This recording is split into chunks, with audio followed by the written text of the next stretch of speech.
From the Carson Student Athlete Center inside the Schaefer Sports Hall of Fame, it's time for Sun Devil Extra. Braiden Bell joined alongside Arizona State Athletic Director Graham Rossini. And Graham, have you stopped smiling since Saturday? It was a good day. Yeah, pretty good day, right? Good day, yep. Good day to be a Devil. I think most Sun Devils have. In fact, I was grocery shopping at the start of this week, wore an ASU shirt, of course. I got stopped 3 times. Forks up, baby. It is. There's a lot of energy, and for good reason. So we'll dive right into it. Talk about a big win. Talk about a bounce-back win, a statement win. 26-22 over No.7 Texas Tech in a game that was as entertaining as you'll ever find, and it seems like it's just kind of becoming a Saturday ritual at Mountain America Stadium. Yeah. Once again, I think I'm soliciting Pepto-Bismol for NIL deals, right, at this point. Little tight down the wire, but joking aside, we had control of that game. And, the score, if you just peek at the score, may not indicate how well we played. And even after they went ahead briefly at the end, you just knew, these guys deliver. They deliver at home. They're well coached. They're well prepared. They're poised. Big-time players doing big-time things. And, what a methodical 2-minute drive. Oh. What a way to end the game. Sam to JT, get us in position. Yep. Raleigh pushes it through. Great day. Awesome day. Yep. There were some parallels at times to that BYU game a year ago, that early start time. You had a Hail Mary batted down at the very end. That's right. All those things kind of went together. A couple stats before we keep diving into this game a little bit more. How about the fact that, kind of to your point, Graham, 8-1 now in the last 2 seasons in one-score games. that is unbelievable. You don't see that in college football hardly at all. And then, I think talking about the performance, the defense, it was a tough game in Salt Lake City. That was talked about a lot around the Valley, but they really responded. 13 yards is all they allowed in the third quarter, for example, and they held one of the best offenses in the country to just 22 points. Yeah.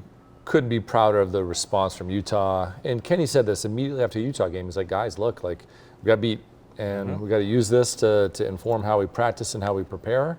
And next week's going to be a battle, but we've got to win the physical matchup. The football matchup will take care of itself, but we've got to make sure that we're not out physical. And I know he reinforced that all week long in practice, and they did it. They were in that game. We controlled it.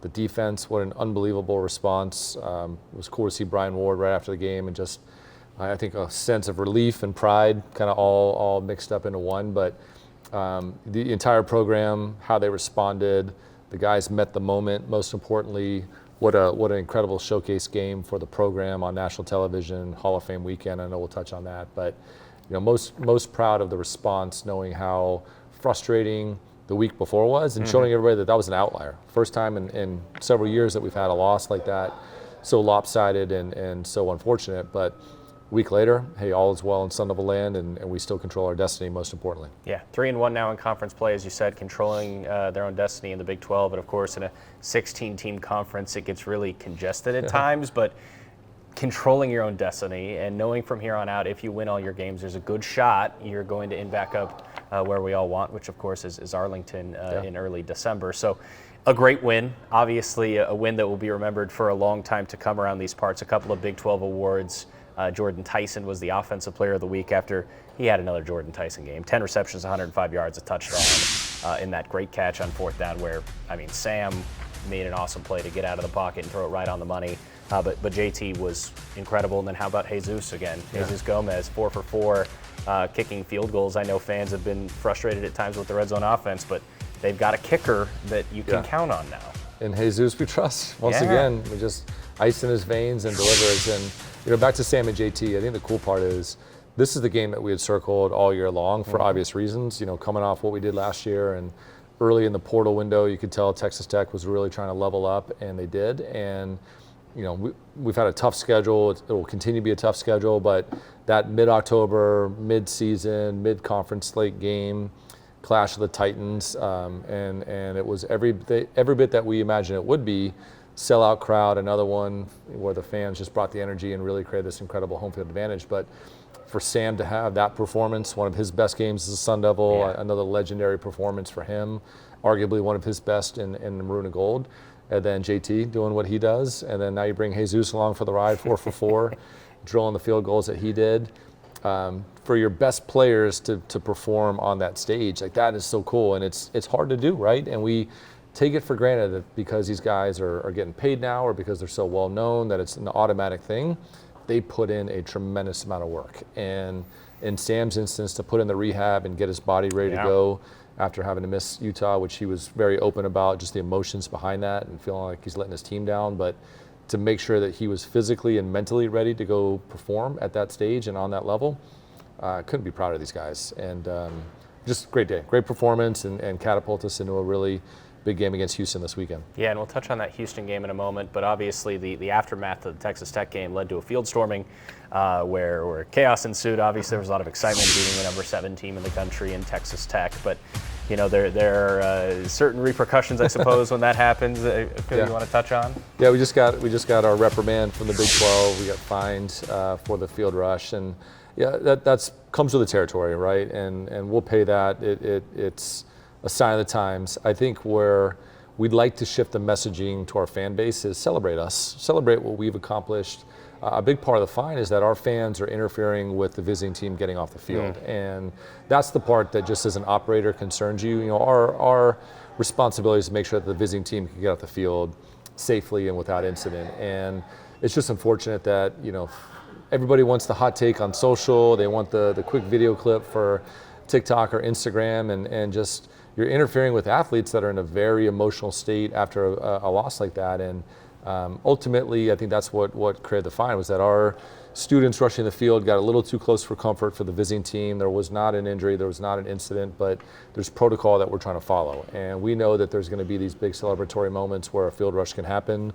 We prepare accordingly. There's systems in place. There's check-ins that start before the game, and then we refine during the game. But ultimately, the fine was a result of our field rush getting a little too close to the visiting team. And so I think we've got to really figure out how to message to our fan base of, hey, celebrate us.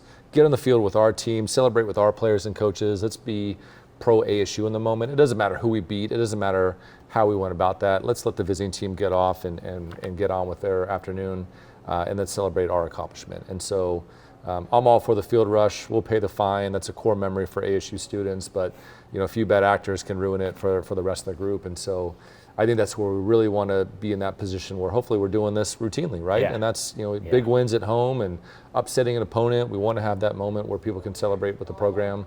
That's important to do, but let's keep it pro ASU and less about the opponent that we knocked off. I think that's probably the message that we want to start to socialize moving forward. But yeah, we got a reprimand, we got our fine, we'll pay that, we'll move on, we'll get ready for Houston. Yep, no doubt about it, and I think that's great. Celebrate us, and certainly there was a lot to celebrate on Saturday. Hopefully a lot more to celebrate coming up this week as well. It'll be family weekend, so that's always a fun atmosphere. Starting to trend hopefully towards a full season sellout, maybe, knock on wood. Yeah, I think we're in a really good spot to sell out the entire season, which I don't know if that's happened before. It hasn't happened in quite some time if it has, but Houston will sell out. It's family weekend. It's going to be an awesome atmosphere in the stadium for sure. And then we got West Virginia and U of A, both trending in a very good direction. So to be able to say that we sold out the entire football season, what a credit to what this team is doing. What a credit to this fan base for responding, bringing that energy. I talked to a reporter towards the end of the game. I didn't know I was getting interviewed, but he was asking me questions, and they ended up in an article. But it was fun to point out since day one of last season, I go back to that Wyoming game. There was just a different energy in the stadium. There was a belief in our coach, a belief in our program. The student section was lights out. We weren't sold out, but there was that buzz in the stadium for Wyoming. It's only grown since then, and it's fans providing energy, creating a home field advantage, the team responding to that energy, performing at a high level, and more fans coming. And it's this beautiful, harmonious relationship between fan base and football team that just is leading us to some pretty special places. And we want to do everything we can to continue to nurture that. Great feedback from our fans as we're now consistently in these sold out games of restrooms and concessions and parking, and making sure that we're operationally meeting the moment. That's something that we take very seriously. Our team uses that to make sure that we're refining week to week. But at the end of the day, that home field advantage at Mountain America Stadium is for real, and our team notices it, and they feed off that energy, and it's making this a very difficult place for the visiting team to play. And that's really, really important as we continue to grow this football program. I don't know about you, but it seemed like one of the more loud games I've heard maybe ever. And I've been coming to games here my whole life. It was very loud on Saturday. Hey, we're still going to push the limits on our noise meters and our louder chants, and the video prompts on third downs on defense are kind of those big moments of the game. We don't want to leave anything to doubt that we need that energy, we need that noise level. We're not pumping in artificial crowd noise. We don't do cowbells here, but we're going to find every reason to remind the fan of like, bring that energy. Let's ramp it up to more decibel levels and get those iPhone alerts that you're in a loud environment, and that's a good thing for all of us. So. No, I love that. And moms and dads, grandpas, grandmas, whoever's out this weekend, be loud.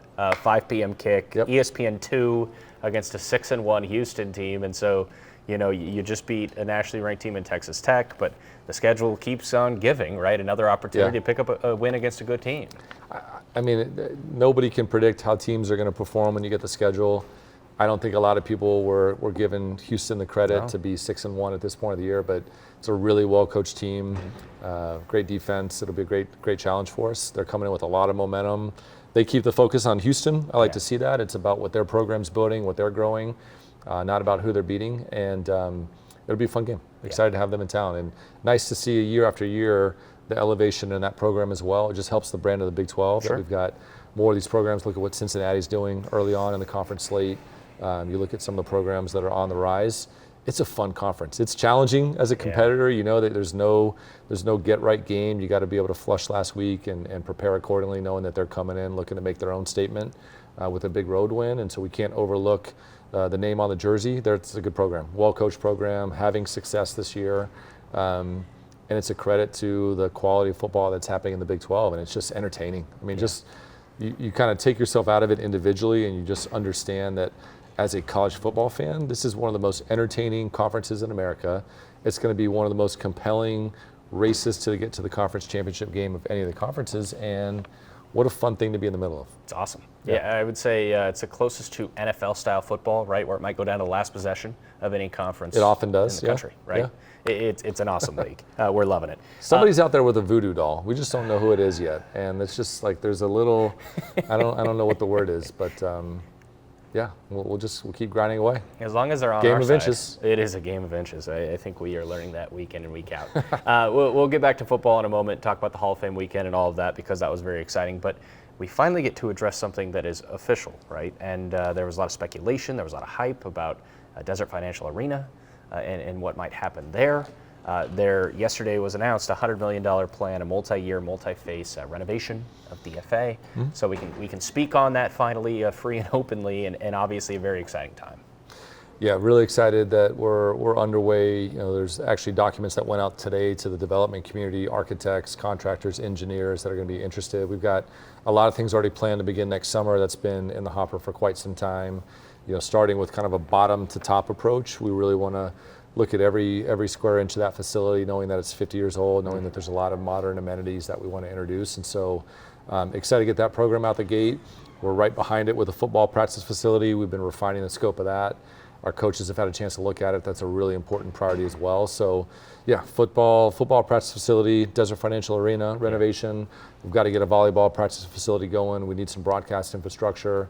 We've got some TLC at some other facilities that we want to do. So we've got tremendous need and really want to have our fan base step up and contribute towards it. We're in the middle of the ASU Changing Futures campaign. It's for Arizona, it's for the world. It's a really big capital campaign for the entire university. This is our way for athletics to touch it with some of the facility enhancements that we want to continue to drive. Again, facilities are still important in an NIL transfer portal era.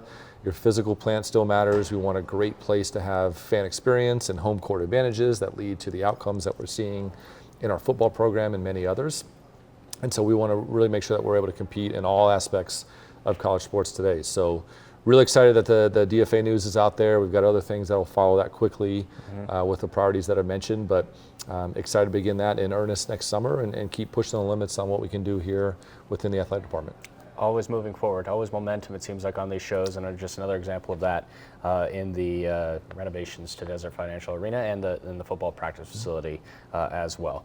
Now back to action that went on last week, and just another week for J.J. Van Niel in volleyball. They went on the road, really got challenged against BYU. They were ranked 19th. It was a 5-set thriller. They just continued to find a way, and then they took care of Utah in 4 sets. So just an update, 16-2, 7-0 in the Big 12, and now ranked number 6 in the country, highest ranking under Coach Van Niel. So continue to push the limits, continuing to hopefully move towards back-to-back Big 12 titles, and then maybe hosting in the NCAA tournament as well. They're just doing what they do. Yeah, it's pretty awesome. The win at BYU is a big one. Yeah. It went late. That's a tough place to play. We've had a lot of success there in recent years, going back to the NCAA tournament in Coach Van Niel's first year. And now that they're conference foes, we're gonna be in that building more often. So just excited that we're finding a way to win on the road. We're finding a way to win in these tough environments. Up to number 6 in the nation. It's awesome. It's cool to see. And I think I'm noticing I've got maybe some early onset ADHD as I'm in the job because so off the set, there's a reference to the racket's there. Okay. Yeah. There's a reference to a 1950s racket that I didn't see on the pedestal. It's up against the wall, but more to the point, like during the football game, I'm just kind of escaping in moments and checking Twitter, and volleyball's playing Utah on Saturday, and so I'm just watching football, keeping tabs on volleyball. They win, that sets in motion kind of a good first half for football, and I guess I'm easily distracted. So I have no point behind that other than I was excited to hear the point. Football, big win. Volleyball, big win on the road. BYU, big win on the road. Utah, coming back for a home game Wednesday night as people are starting to watch the show. And really, again, controlling their destiny. It's going to be a tight Big 12 competition in volleyball, but we're sitting solid in first place. There's a lot of teams challenging for us. Right behind us with 1 or 2 wins. So hard to ask a program to go undefeated, but better when you're undefeated, kind of controlling your path forward. And you look up and like volleyball's gonna be winding down on us in a hurry, but what a season they're having. And what I find most impressive, 2 things are the crowds continue to show up. Yeah. We're entering that top 10 category for average attendance, kind of hovering around 4,000 a game, which is awesome. Like that's such a great way to bring energy back into DFA for the volleyball program. I had a really good second point I was going to make too. It's a rivalry matchup this week. I mean, you can make a point on that. That was Arizona? not it. No, that was definitely not it. We're not in telepathy yet, I suppose. That's a shame. Okay. I remember what it was. Oh. So we're 6th in the nation in volleyball, controlling our destiny. A lot of work to be done. An entirely new starting lineup. Like that is unheard of for a team to turn over 6 starters. Have depth on last year's team with players that have emerged into roles, having the additions that we've had in the portal going in the season to be as good as we were, if not arguably better, a year later with 6 brand new starters. Like credit to the coaching staff, credit to the quality of player that we're bringing into this program, and they've been fun to watch. So excited that they're back home, and I'll stay more focused on my points. You're okay. It's your show. They're not day rebuilding. is it? Yeah, literally. Yep. They're not rebuilding. They reload. And that's pretty clear, right? My JV baseball team, my freshman year, we had that on a T-shirt. We don't rebuild, we reload. Did it go as well as it is for ASU volleyball? We were defending Area 1 So- 6A champions, so I would say yes. yeah, we don't rebuild, we reload. I love that. Activate the valley. We're coming for you. All the shirts. We'll have them all printed. Growth mindset. Let's Growth do mindset. this. Yeah, momentum. The wheels are off, folks. Never looking back. It's only the first segment. Seriously, Buckle up. I had one more thing that we need to talk about. What is it? Of course, is basketball starting to get going. Both men's and women's media days here. We're not far away from tipping seasons off. We'll really talk about that a lot more next week. But I know the media days going in Kansas City this week are exciting for both Molly Miller's program and the men's side as well. Early returns from today's Women's Basketball Media Day is that we are the most fun program and we have the best dressed head coach. And they're going to be good. They're going to be fun to watch. Men are tomorrow. Can't comment on the feedback from Men's Media Day. Maybe we'll post-production that in. We can touch on it next week. But Molly is making her presence known in Kansas City, as none of us are surprised by that. Nope, not at all. And that's a great thing. Yeah, and we love that. And basketball, like we said, coming up very soon, and hopefully a very fun product to watch on both of those programs. Okay, speaking of fun products to watch, got the wrestling program behind us. It is one of the more storied programs in this athletic department's history. Winning, and their head coach is a legend here at ASU, Zeke Jones. He's going to join us in the program. We'll let Graham catch his breath for a moment. He'll be back coming up in our last segment. But Zeke Jones joins us when we come back on Sunday Electric. Now it's time to dive into our guest portion as we welcome you back to Sun Devil Extra. Braiden Bell joined alongside one of the more iconic coaches in this school's history. I think it's fair to say he's humble. Probably won't agree with it, but Zeke Jones joining us, the wrestling head coach. We dive into the wrestling season, getting things going pretty soon. Coach, how are you? Yeah, good, Braiden. Thanks for having me on. Excited. It's, the new year, and, enjoying the start of a great football season, all our fall sports, and we want to do our part in the winter. Coach, you've been here since 2014. I know you're getting things going this season with the Maroon and Gold scrimmage, 1 p.m. on November 1st, so it's coming up just a couple weeks away. You guys have a bunch of newcomers this year, 14 of them. So what's that been like, trying to adapt in some new faces before we get going this year? Yeah, let me tell you, first off, you're talking about almost 50% of a new roster. Right. And when I thought that was incredible and how many, I started to think of Coach Hill and all our other programs where some of it's 60, 70, and 80% of a new roster with these new roster, transfer portal and certainly these new deals. So you're trying to figure out the best way to navigate all our new folks. But we brought all of them in this summer really early, and we started to say, hey, what are our team values? Grit, gratitude, and brotherhood. And so we're locking arms in arms, this summer, getting all our new guys together, and it's a really good group of young guys, exciting times, and they're getting ready to go. Grit, gratitude, brotherhood. Obviously, those are great words. You want to live by those. How did you try to institute those into, a team unit with so many new faces? Sure. We said, you know what? We're starting with hitting the reset button with almost half a new team with a group of veterans. Yeah. We brought on Sandy Hatfield Club and Kyle Stark to work with our coaching staff and then our team to build this camaraderie, to build the community within our team. And we realized with all the new folks, we needed to come together and decide who we were going to be, right? Who are we going to be in this new team? And so through Sandy and Kyle, we found ourselves, and we found that the 3 values we were going to lead on were grit, being tough day in, day out, Sure. which is a sustained toughness, but which is grit, right? We also talked about gratitude, the opportunity, being thankful to get to do what we do. We don't have to do this, we get to do it. Yeah. And then ultimately locking arm in arms with each other and going on this Sun Devil wrestling journey together. Leadership is obviously so important, and I know we're kind of just touched on, those pillars you just found, but you have, someone we're going to be talking to in a minute, David Zuba, who came in, an experienced guy in his 5th year. How has he kind of stepped into that leadership role, even though he's new to this program? Yeah, David has taken on a leadership role. We first off told the entire group in June, leadership can come from anywhere. Whether you've been here a day, a week, a month, or 5 years, it can come from anywhere. And David's a natural born leader. David is a person who loves the sport, who has a passion for life. David is married with 2 children. Yeah. So let me tell you, I've done everything once in my career, but I have not done that yet. Having a wrestler in college that's married and has 2 kids, a strong man of faith, really believes in his teammates and his community and the people that he surrounds himself with. And he has a high level of excellence. He cares about what he does. So David is a perfect fit. He came from New Jersey and really has taken on a great leadership role. Before we get more into this team, I want to touch on something that happened. You mentioned the football game this past week in the Hall of Fame ceremony, and Ryan Bader, who was introduced into the Sun Devil Hall of Fame. Pretty cool moment. Obviously, he has a phenomenal career beyond ASU as well. But what was that like for you as the coach of this program to see someone who has come through this program and gone on to do great things come back and be recognized? Yeah, Ryan Bader, is a legend here in not only the athletic department, right, or wrestling, but our university, our city. A great human being, a great guy, a tremendous fighter, right, a great fighting career, and now moving on to acting. Just premiered in The Smashing Machine, playing Mark Coleman, a very close friend and teammate of mine. And Ryan just exemplifies what we're about.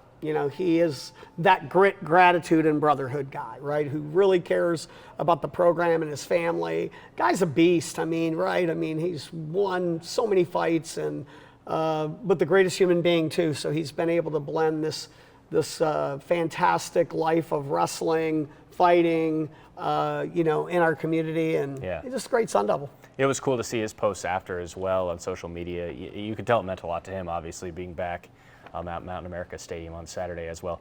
We talk about great alums, and you're one of them. You look at this trophy case, you see your photo, you're also going to see Zahid Valencia, a new world champion. So there's only been 2 of them, right here and Zahid. When that happened, take me back to that moment when he was crowned world champ. What was your reaction? Yeah, it's the ultimate of what we talk about. When you come to Arizona State, it's not a 4 or 5 year plan. It's an 8 to 10 year plan. Win NCAA titles, get your undergraduate degree, get your master's degree. God's given you the ability to be the best in the world. you become a world and Olympic champion. And when Zahid won that world title, it just felt like that goal that he had sat down when we had sat in his home in high school to today, he's the best American wrestler in America today, best wrestler in the world today, and he's a Sun Devil. I want to just throw one more thing in by saying that not only is the best freestyle wrestler in America today a Sun Devil, Colton Schultz, the best American Greco-Roman wrestler in America today, is a Sun Devil. So we feel really proud that the best wrestlers in the country, in the world, are coming out of ASU right now. You know, I'm glad you kind of just brought that up, because you've got greatness out of ASU right now, but you also have a great wrestling program just in the state right now. And I wanted to ask you about this, the Southwest Wrestling Club. You know, that's a new kind of feature into the Valley that can really help that next generation, right, coming through. What you know, for fans that don't know what that is, first off, what is it about and how can that help ASU? Yeah, I mean, you keep serving up great balls there to hit out of the park. The Southwest Wrestling Club is now going to be the extension of the Sunkist Kids Wrestling Club. So the Sunkist Kids Wrestling Club for 40 years here in the Valley helped wrestlers become the best in the world, world Olympic champions. They also help the youth, right? So from cradle to grave, Sunkist was the instrumental tool in helping our wrestlers win college titles and then World Olympic titles. Southwest is now taking that baton from Sunkist, and now Southwest Wrestling Club, led by Ken McElroy, Willie Payette, and Dave Kiley, are now taking that baton from Art Mortori, and to be able to help our wrestlers, you know, from 5 years old, learning the sport, all the way becoming the best in the world, becoming World Olympic champions. And the Southwest Wrestling Club does that by sponsorship, by helping kids with NIL deals, to RTC, our regional training center, to sponsoring athletes, to helping them travel and train and compete all over the country and the world. And so they're the backers of our athletes that want to be the best in the country and the world. And that's huge, and obviously that's going to continue to be important over time. One more for you, Coach Jones, and I like to ask every single coach this question, but especially when they're an alum like yourself. Yeah. The energy around the athletic department right now, right? It's tangible, it seems. What's it like for you, someone who's been not only a student athlete here, but now a coach here for over a decade as well, to kind of see the momentum going on at ASU right now? Well, I'd say I got today's energy from David Zuba. He has got a ton of it. This morning at 6:30 in the morning, he was ready to go.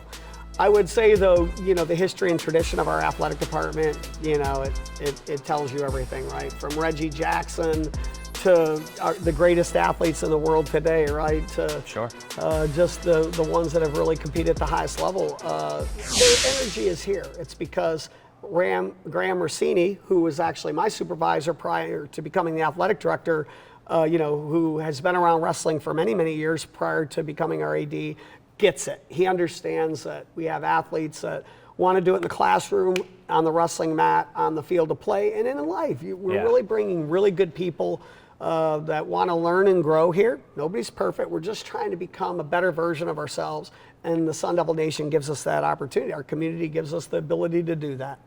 Yeah, Valley's activated, it seems, and the wrestling program will get going pretty soon. Like we said, the Maroon and Gold scrimmage, 1 p.m. on November 1st. That's next Saturday, so not this one, the next one. Be sure to come out to DFA, watch that, and obviously the season will get going right after that. Coach, you talked about David. You got one more thing? Yeah, I got one more just to tell you. Maroon and Gold on November 1st, and then the number 3 team ranked in America, Oklahoma State, will be coming here November 23rd. So come on out to Maroon and Gold November 1. Then a top 3 team in the country comes here, Oklahoma State, November 23rd. Hope to see both of you there. He's the best. He's plugging things. He's right, though. Coach, thanks a lot for coming out, man. And we got one of your studs in David Zuba when we come back on Sun Devil Extra. Back here on Sun Devil Extra, Braiden Bell joined alongside one of the new Sun Devils on the wrestling team, who's expected to make a big impact in his graduate season, his 5th year. From Brick, New Jersey, it's David Zuba joining us on the program. How you doing, man? I'm good, man. How are you? I'm good. So let's talk about your transition to Tempe. 4 years at Ryder, back on the East Coast. You come here to a whole new world, a big-time program, playing under, you know, a legend in Zeke Jones. What's the transition been like for you?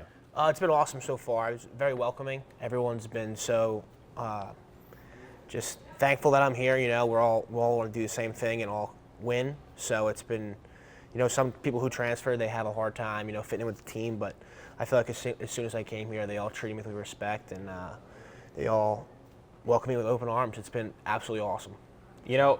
Coach was just talking to us in the last segment about, the pillars of your team this year, but also how you guys talked about with so many newcomers that leadership can come from anywhere. Right. For you being so experienced in college wrestling, even though it's your first year here, how have you kind of adapted into that role as a leader now as a Sun Devil? Just leading by example, not necessarily. Some guys are the outspoken guys, and some guys lead by example. I think leading by example and then saying tidbits here and there does more than always being the guy to talk, because when stuff gets hard, people look towards someone else. If you're starting to break in the room, you're looking towards the guy next to you. If the guy next to you is moping and being a sap, then you're gonna do the exact same thing, But if that guy has a poker face and he's doing everything right, and you can look towards him all the time. So that's kind of what I'm trying to do. It's been difficult, but just trying to lead by example for a young team like this. We're going to get into your talent on the mat in a minute, but I think we can't really talk about you unless we talk about your family, right? Yeah. You are a very, very principled family guy, but it also seems like a reason maybe you came to ASU, and correct me if you're wrong, your brother Ben being on the roster as well. So how cool is that? I feel like that's every, brother dynamics dream, right? To play a college sport with your little brother, you get to do that. Yeah, it's pretty awesome. I mean, that was part of the recruiting deal out here. I was like, dude, I really want Ben to be out here with me. It's my last year. And he wanted to as well, so they were like, all right, we can make it work. And I think they're not going to regret it. He's pretty big, so he's going to do well the next following year. I'm curious in terms of you two being a few years older, where do you differ and how are you similar? On and off the mat. I think our energy is similar. Okay. Even when you probably shouldn't be making jokes, we're making jokes. And, like Coach Zeke said before, we bring a different kind of energy. It's not like we, even though we got our butt kicked this morning, we'll probably come in the afternoon and be like, who's ready to wrestle, So it's pretty fun. And then I think he's just obviously a little bit more immature than me. I have a wife and kids, so he's still learning his path. So that's really, I guess, the biggest difference. And we'll get into your wife and kids in a minute. One more thing, because Coach did bring up 6:30 in the morning. You came in with a lot of energy. Yeah. You've got to love this, right? You have to truly love this sport. When did you start to fall in love with sport of wrestling? I would say through high school. Okay. I had a really awesome high school coach, Mike Kiley and Dave Kiley. They really showed me the ropes of the sports. My freshman year, I didn't even know what the state tournament was because I just did the sport. And then by the end of my junior year, I was like, this is what I'm going to do for the rest of my life, or at least however long the Lord wills it. So, but especially in college, like this morning coming in, it's like when you're older and you're 23, 24 years old, if you don't have energy, you can sit there and soak up bad energy. So if you come in like, let's have a good time, then that's going to carry on to practice. So older being 23 and 24, I'm being humbled in this interview as well. This guy also used to be a problem on the gridiron as well in high school, correct? Played some football back in the day? I played a little bit of football. Yeah, so I enjoyed it translates well. Now let's get into your family, because like you said, you're wrestling for more than just yourself. You've got a wife, Kaylee, and a son and a daughter, Rose and Luke. Yep. How cool is that, right? To be able to do it's a this. blessing, man. It's honestly, I put for my Meet David Zuba, I should have put a different memory or my favorite wrestling memory, but there was a vivid one where I'm wrestling in an open tournament, and my daughter Rose said, "Scream, get him, Daddy," and I had it underhook. I literally have never felt more powerful, and I just blew through the guy. But being able to wrestle for them, and represent my family too, it's a blessing, man. It's the coolest thing. And then my family, my daughter doesn't care if I win or lose, So that's, it's having nothing to lose is a really great aspect that I think I bring into the sport. I think it's safe to say there probably aren't very many student athletes, regardless of the sport in the country, that get to play alongside their younger brother and also have a wife and a couple of kids watching them each and every match. I mean, that really is special. I have yet to meet anyone in that department. I would say, right? So that's why we said family is something we have to talk about with you today. Now that you are into getting ready to start, this final year of yours. Right. Some goals that you have personally. I know team goals are probably the most important, but in terms of, personal goals going into your final year of college wrestling, what are some of those? I think I would say, obviously I say national champion, but I honestly, I can confidently say as long as I give my best effort, I'll be happy with whatever the outcome is. If I can end this season and not regret one thing, then I'll be satisfied. But I believe, that I will be a national champ because I have the talent for it, and I have the dedication towards it, and I have the, I fear the Lord. So it's, I have that bringing it to every match, and I believe I will win, So, and if I don't, if I give my best effort, I'm completely okay with that, I won't leave. If I lose, and I won't leave a match with my head down. But if I regretted it, obviously I'm going to beat myself up. But that's my mindset coming into this year, is regretting nothing and giving my absolute maximum effort, and that's kind of where I think I'm going to. That's what it's all about, man, yeah, right? Absolutely. That's truly what it's all about. And I think, one more thing that I kind of wanted to touch on in terms of this team and the lineage this program has is that right. I know we alluded to it earlier, but your coach he's a legend, man. He really is. He's awesome. His picture's right back here. He's a former world champion. Obviously different weight classes, everything like that, and when he was competing, but what is it like to learn under a guy that has been to the top, also coached the national team everywhere he's been? It's honestly, it's like mesmerizing every practice. You're sitting there and you're like a little kid learning something new. Yeah. You think you know wrestling, and then he's showing you one detail that you have never thought of in that way before. Like yesterday, he was showing us mat position, and I'm like, why are we doing this? And then he gives his tidbit on it, and I'm like, okay, this is important now. You know what I mean? This is what he's saying is right. So it's awesome. It's awesome having a coach like that showing you the ropes. So. Last one, and this is kind of just a question for me, but also I think our fans will appreciate this. Right. Kind of a two-parter. So right now, we kind of already alluded to 6:30 a.m. you get going, and then are there 2-a-days? Is that what's happening? Yeah. Okay.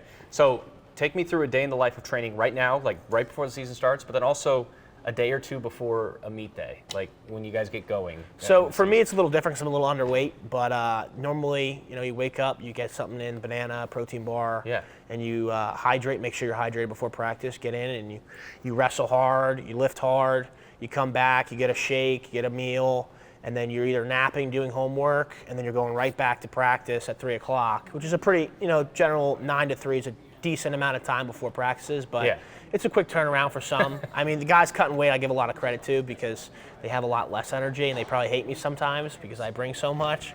But it also, if they can just buy into it, some guys have been. They didn't like me at first, but they're like, all right, this guy's he's got some energy, so it's cool to get behind. But did that answer your question? No, that totally did. And I think I've only had the pleasure of knowing David for about, 10, 15 minutes now. I can feel the energy myself. Like, I'm ready to go. So this is awesome, man. And, best of luck to you. I appreciate awesome that. Story. Big year to come with the Arizona State Wrestling program. And like we said, November 1st, Maroon and Gold scrimmage. Then they've got the big one against Oklahoma State coming absolutely. up on the 20th. Make some noise.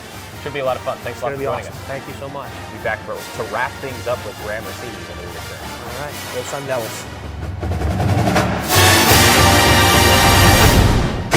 Back for the final segment of Sun Devil Extra. Braiden Bell rejoined alongside ASU Athletic Director Graham Rossini. And a big shout out to the wrestling program. They get going, like we said a couple of times in those interviews, next Saturday, November 1st with the Maroon and Gold scrimmage. They got a fun home schedule to come. And, I've actually only been to one wrestling match and being fully transparent now. It's a lot of fun to watch in person. They're doing things that I obviously could never do, but toughest of tough out there. I mean, we've got Olympian as our head coach. Yeah. I had not been to a wrestling match. I've known we've been a great wrestling school, but not until I came back to ASU in 2021, had not attended wrestling, and I got to be one of the sport administrators for the sport. So I had a tremendous learning curve when I got back, and Zeke was great. And Zeke said, hey, I'm going to help you find a way to understand the sport, and when you see the NCAA championship, you'll have a whole new appreciation for collegiate wrestling. And he was right. We were in Detroit that year. I got COVID there, and side story, they're doing contact tracing, and they're like, hey, how do you think you got COVID? I'm like, I know exactly where I got it. Little Caesars Arena in Detroit during the NCAA Wrestling Championships. That aside, 6 sessions of sold-out arena crowds and just an incredible passion and electricity. Colton Schultz was in the heavyweight finals that year. And so have a center mat, full 18,000 seat arena cheering on a program. They played up the walkout music, light show. I mean, it was unbelievable. And it's been really fun to get to know the sport. Obviously, Coach Zone's is legend in it, proud Sun Devil, Olympic silver medalist, leading this program to great heights. I think one compliment for wrestling is the fact that they were 18th nationally last year, and that's a down season. Right. A down season. He's built a brand of perennial top 10, We finished 4th, we finished 7th in recent years. We're down to 18th last year, and they're disappointed in that. So it just goes to show how good this program has historically been. I know he's really excited about the roster this year, another sport that benefited from the increased scholarship investment, and can't wait for them to get going here in a few weeks. Yeah, going to be a lot of fun, and it was awesome to chat with them today. Speaking of sports that are having a lot of success, we teased the swimming and diving program last week. They are finally ready to get back in the pool. They got some love Saturday at the football game as well, which is really cool. Yep. In the end zone. They'll take on Stanford on Friday, Cal on Saturday, so 2 big meets coming up this weekend for Herbie Boehm in that program, heading up to the Bay Area against a couple of nationally ranked swimming programs in the ACC. Soccer at Utah on Thursday night, and then all of a sudden, number 14 TCU comes in Sunday, 1 o'clock. That's the final home match. Yeah. We talked about this last week, Graham. It goes by so quickly. Volleyball, similarly, but it seems like soccer, out of all the sports, you blink and it's over. Yeah, soccer coming up, tough sledding with some injuries lately and some scores where we're losing or we're tying. So nice to be back home for some of these important matchups, making sure that we can get back in that Big 12 tournament scene and make a run at NCAA tournament. I know our non-conference performance is going to really help us, and so I think these final Big 12 games are going to be really important to punch our way into Fort Worth, compete, make a statement at the Big 12 tournament, and then solidify our spot as an NCAA soccer program, which I believe that we should be. So a lot at stake here the next couple of weeks, and it's amazing to think that we're already at the part of the fall where soccer is talking about conference tournament and NCAA postseason, but here we are, and it'll be fun to see what they do next couple of weeks. As you said, it's not the same as football, but it's so tightly bunched up to try to get into the conference tournament. So these are, obviously incredibly important matches this weekend on the road at Utah. Like we said, TCU on Sunday for the home finale. So good luck to the soccer program as they wind down the regular season. Uniforms. We love talking uniforms on this program. Yeah. Number 1, the football uniforms were voted number 1 this past weekend from Uniswag. I didn't hear a single complaint. Everyone loved them. Why wouldn't you? Yeah. And man, they look good under the sunshine. Yeah, I want to say I told you so. I feel like we've been on this uniform, hyping it, previewing it, sneaking it. It was so good. It was so good. And glad that the nation appreciated it. I know our guys loved it. It's a shame that that's kind of a one-time use, right? We got an exception to wear the white color at home, but Adidas was in the house. Their leadership was here, so it was nice to have that matchup against Texas Tech, also an Adidas school, and to have that 1975 throwback, tying it back into the 75 team going to the Hall of Fame. I mean, that was 2 years of a product cycle, 2 years of planning to debut it, and glad our fans loved it, glad the team played so well in it. The fact that it was a day game made that uniform really, really shine, so couldn't have shown any better. We got a little something up our sleeve a year from now. So next year's strategy uniform, as we call it. Breaking news. Great team inspired once again. Okay. Attention to detail continues to be on point. And so if you like this year's, where do you see next year's? My mind, I think I have an idea, but I'm not going to spoil it. Yes. I think I have an idea. Very exciting news there. We'll Really put the exciting. breaking news ticker at the bottom there, breaking news music. And we got a little something up our sleeve this weekend too. I mean, once again, the Pat Tillman Leadership Council picks the uniforms. Sure. So it's a player-led decision. I don't know that we've worn this week's combo ever, certainly not recently. So a little bit of an unconventional look, but the guys are fired up about it. And hey, look good, play good. I'm all about it. I love it. Nice And to have options. This is beautiful. I am ready to jump out of my seat right now as a uniform nerd. Okay. Last one for you, Graham, to get off the topic of uniforms. Sun Devil for Life of the Week. It was the Hall of Fame weekend, so there were so many legendary Sun Devils walking around really throughout the entire week, but obviously on Saturday as well. Yep. One that sticks out more than the other. Well, first of all, shout out to our Hall of Fame class. I mean, that was a pretty special weekend. Bridget Aronson, Jackie Blazer, Doug Tamaro. We have a heritage committee who selects it. Jackie and Bridget did an unbelievable job executing the event. We were sold out the Omni Ballroom, as we should be for a celebration of that magnitude. It was cool to see the emotion of the recipients. You could tell it meant a lot to them. You know, Jeff Pendergraph is a large human, NBA champion. He's breaking down, talking about his mom. Callie Farquharson, one of the younger Hall of Fame inductees that is not that far removed from competing in college, but I think the gravity of becoming a Hall of Famer at our alma mater was there. You know, Dallas Escobedo came in from Japan. Was back on a plane Sunday morning, flying back to Tokyo where she competes. It just on and on. You know, Paul Asmuth was not as familiar with him until we got through him as an inductee and, you know, what he's meant for the sport of swimming. Ryan Bader, wrestling alum, doing big things on the silver screen right now. He's in a movie that's out right now. The name escapes me, but maybe Sean can put up the... Coach Jones talked about it in his interview. Okay, that's right. So, I mean, Ryan continues to make us proud, you know, with what he's done in MMA and now what he's doing on the big screen, which is pretty cool. I know I'm leaving some out, but the 75 football team was a ton of fun to be around.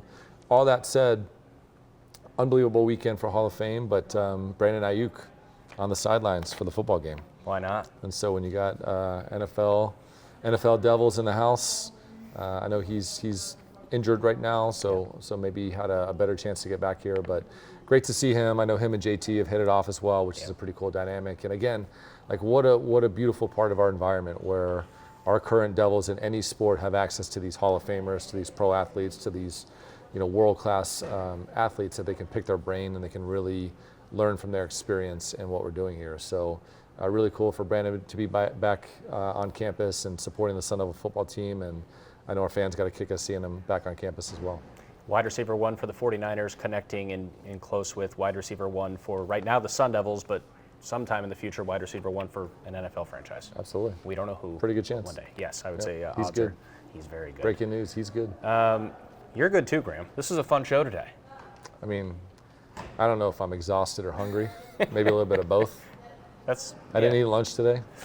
Okay. I don't know what day it is, but we're pushing the rock uphill. You know, the beauty of this is, and inside showbiz here. Are we cutting this segment out? We that's not the inside showbiz. Nobody wants to watch this. We never say what show this or what day it is anyways, because in the interweb you can watch this whenever. Okay. This could be watched evergreen content. We try. That's the beauty of it, inside showbiz. But sorry, folks. No, this was a great show, I'm telling you. Big thanks to wrestling and obviously to Graham as well. Busy week ahead again for the Sun Devils, including the football game Saturday at 5 against Houston Family Weekend. So come out, support the Devils, and we'll talk to you next week on Sun Devil.